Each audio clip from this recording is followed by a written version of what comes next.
the new tire carrier came in.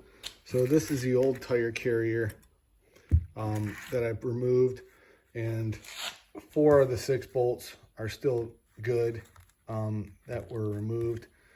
And I did order more bolts. I ordered 6 new ones.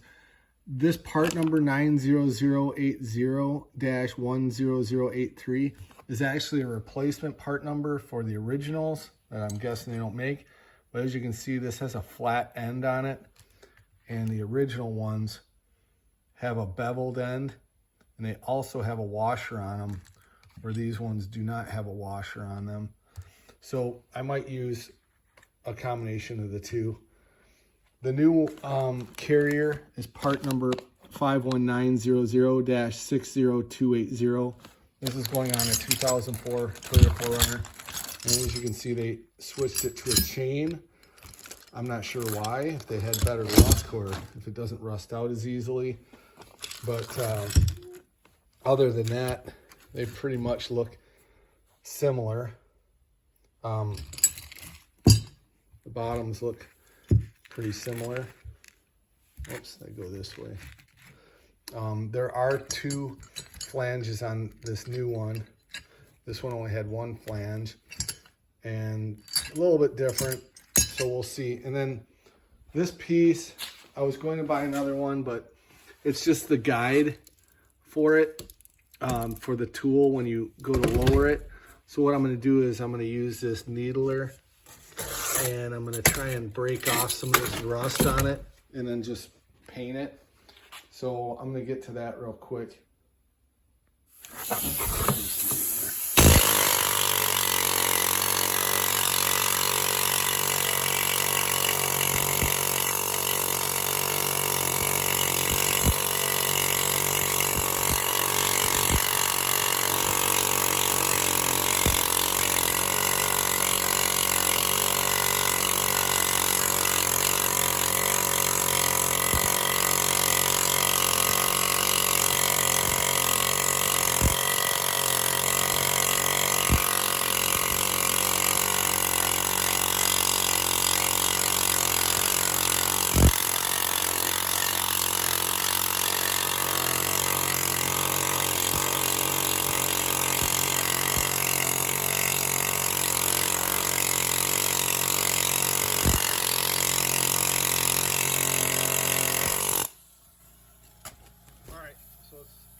Getting there. This thing's pretty ugly, but let me finish that up. This needler works pretty good for this kind of job. I mean, you can take it down and get it sandblasted, but this just knocks off the surface rust.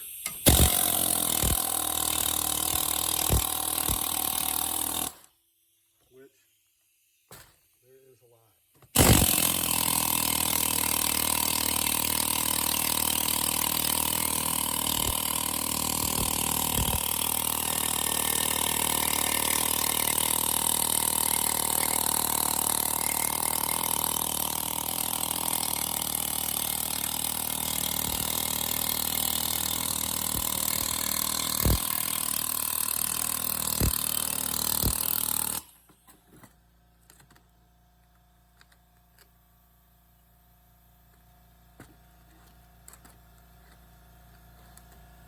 Okay, I'm kind of done spray painting here. It's not the most beautiful thing, but you're not going to really see much. You'll see the bottom of this. This is actually the top. That's going to be up towards the vehicle. What I have to do is mount this first, putting in these 4 bolts. After those 4 bolts are in, this cover is going to, I shouldn't call it a cover, it's a guide. This guide is going to go here, and the last 2 screws are going to hold the guide in place. So let me get this mounted up there. So these are all 12mm bolts, all 6 of them. I'm using the new bolts for the 4. I'm underneath the truck right now. So there is a guide here. This is where your tool would come in through the bumper in the rear when the door is open. Then your tool is going to come through here and go in through here, and then that plate is going to be here, and then your tool will go into this to turn it. These are all hand tightened right now. There is quite a bit of room. You know, there's at least 3 inches. I'm just going to use an open end wrench to tighten these, but there is a lot of play in this because the upper holes are enlarged, so you have room to make small adjustments. And these don't have to be ridiculously tight. They weren't very tight when I took them off. The outside ones, though, the screws that were over here holding on that cover, those I could not move. And when I did move them, I had to cut those out. I do have a video on that.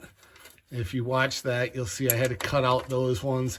And these ones, I did have to heat them up, but once they were heated up and they broke free, they just were easy to take out by hand. But let me see, I'll just tighten these up. So that's all 4 of them tight. And let me show you this.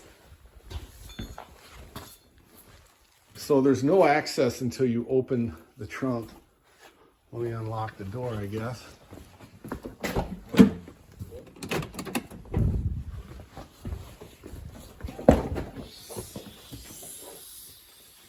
So this is your access.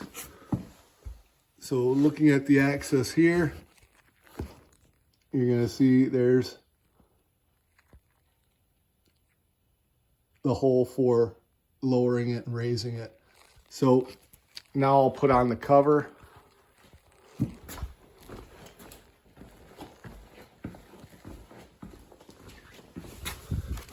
And again, this is the bottom of the cover that you'll see.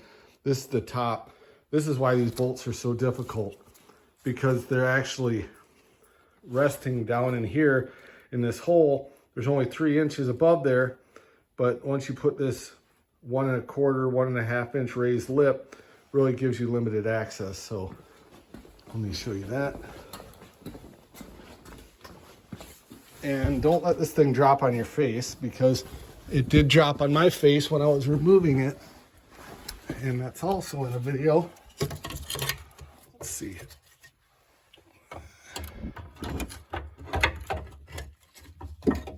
So here's how this cover will go. Just like that. And I mean, this cover is kind of optional, but it does have a little track inside of it so you can get the tool in there properly. But if you don't want to put it on, I'm sure it won't hurt, but I would put the screws in. So let me get that screwed down. And there is a little bump stop right there, which makes sure that you have it in the right place.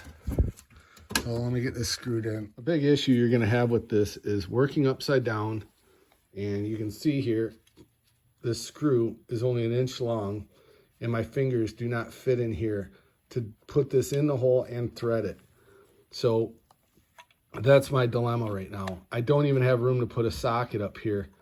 I'm not quite sure. I mean, Toyota could have probably made this so it's notched out so you can just slide this in place, but right now I'm trying to figure out how to get my fingers into this and thread it and spin my fingers, and I can't right now because you're working upside down. So let me see if I can get a socket head on the top of this and maybe put some tape on it. I'm not sure. So a little trick I've done in the past is just taking a little piece of electrical tape and lay it on the socket like that. And then when you put the bolt head into here, it creates a little bit of friction so it stays on there. So I'm going to see if that will work and help me to thread it in there. It'll give me a little bit more room to get my finger in there and to start these threads. Okay, putting some tape on the socket did work. I was able to get that started.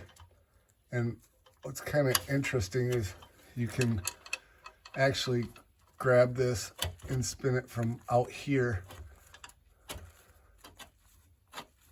and try to tighten it. Almost got it.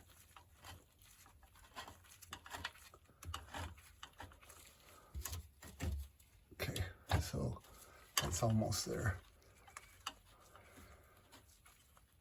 So again, you want to make sure this is all lined up too. And then this other hole should line up. Yep, that'll line up. So let me put the tape on this other socket, and then you also might want to try getting a little bit longer socket so you can reach your hand, because it very little room. And you can't do this, the long socket at first, because it won't fit in between the panel here and this. There's just not enough room. It's there's just over, I would say, 3 inches.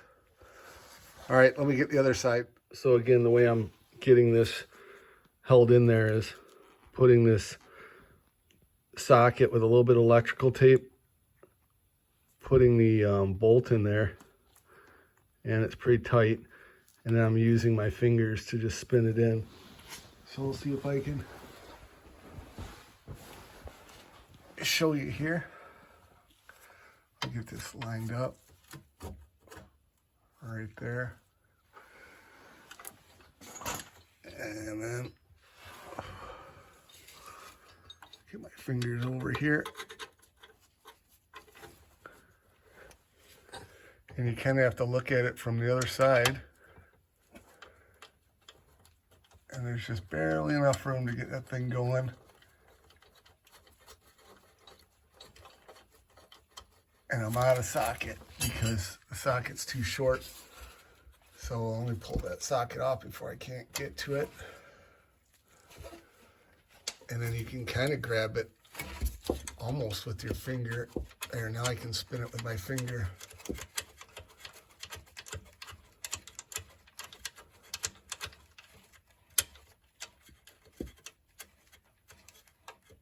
Okay. What would have been nice is if Toyota just put a nut here, left this drilled out, and just put a nut, and you could unscrew all the nuts from below, and this would pull off, and the bolt would just be sitting up above here. But there must be a reason behind their madness. All right, I'm going to tighten these up. Okay, you just have enough room to put the socket on, and you get to turn this wrench. You can go almost 1/16 at a time. There's just no room. You end up hitting this bracket, and then you have this, I forgot what this thing's called. Anyways, so you get like about a 1/16 of a turn. But the good news is the ratchet does fit up there. I mean, let's see if I can get some light on this. There's how much room you got above the ratchet and inside there. So if you got a really short ratchet, I don't. If you have a really short ratchet, you probably get a little bit more out of it. So just be patient and do a little tiny turn at a time. All right, time to take out the spare tire and see if it'll wind up. So this is gonna face the ground. No, I'm sorry. This is gonna face the top of the truck.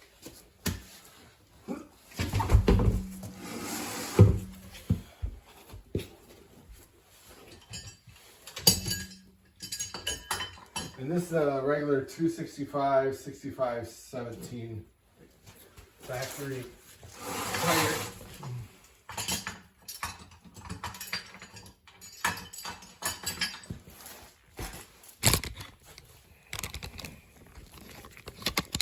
Let's see here.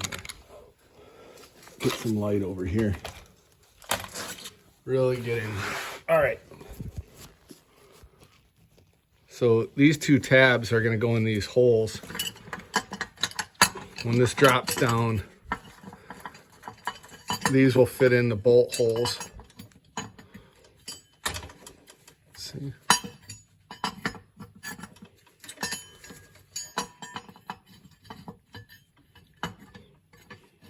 All right, let me wind it up a little bit so it's a little higher.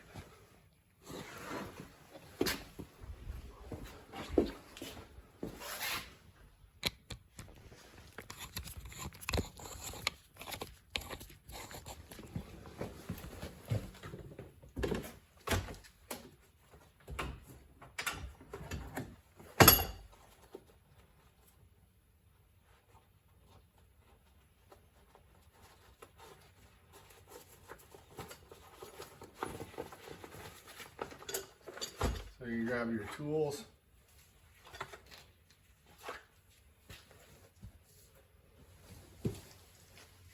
Let me see. I don't know if this matters which way. Guess this one.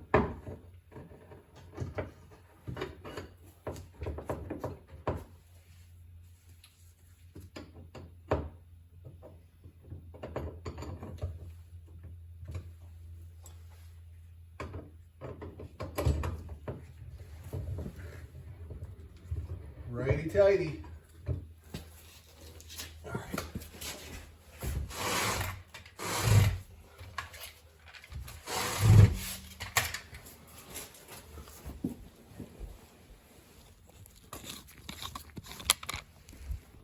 We get a better view on this.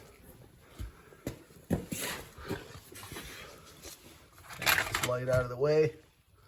All right, so I'm gonna start cranking this up until you're lined up.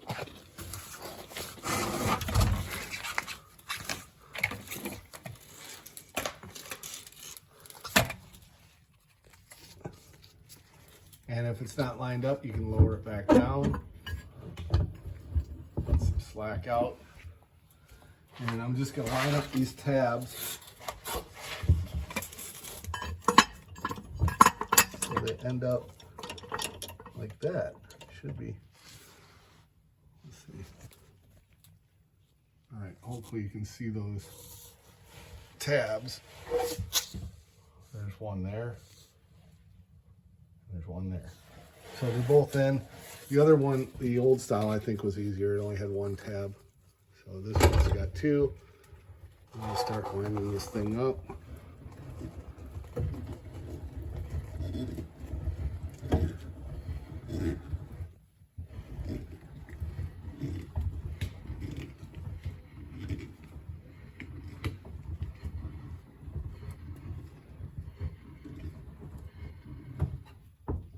So here we are, we're under it.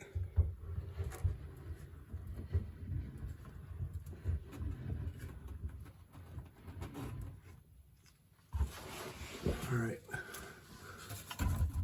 almost there, a little bit more to go.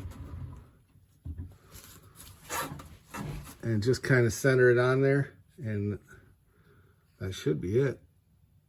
Sure, I really like this new setup because there's a big chain that's going to be sliding all around. I don't know if I'm supposed to push this up in here or what I'm supposed to do with the chain. Do I leave it dangle? I don't know. Maybe comment below. I'm wondering what I do with this slack. And I can pull it over to this side. That's about it. I don't really see where else you could put it.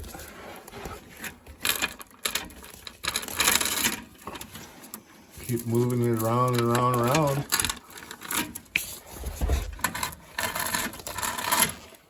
I guess it shortens as you move it around. So maybe I just move it around to this other side here.